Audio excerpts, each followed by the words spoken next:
The HIB initiative was formed in 2005 to address the issues delaying introduction of HIB vaccine in developing countries. We saw the risk in many countries where the decision was we don't have HIB disease in our country and hence we don't need to use a vaccine because it's not cost effective. For many years, this vaccine couldn't be accessible, so it was good to think about a way to facilitate decision-making processes at the global and country level for the children to access those vaccines. Supported by a $32 million four-year grant from the Gavi Alliance, the initiative was a consortium between the World Health Organization, London School, Johns Hopkins, and Centers for Disease Control and Prevention.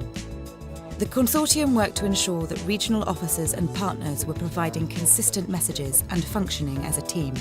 I think it's just important to have lots of perspectives represented. The HIB initiative focused on three strategic areas.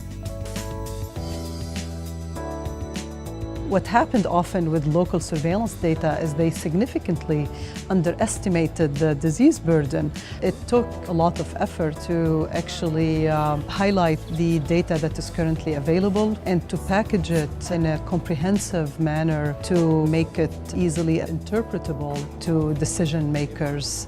You're doing research for a purpose, and if you can't take those messages out there and communicate them to those who can use them, there's no point in that research.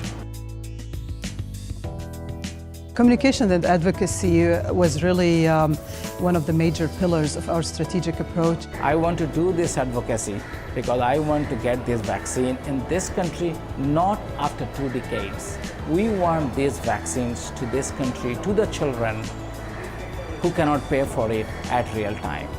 How you simplify your message, how you focus your message, how you target your message to the right audience. As a program officer, I was convinced all the criteria that are set by the guideline for the introduction of this vaccine, I think we've met them.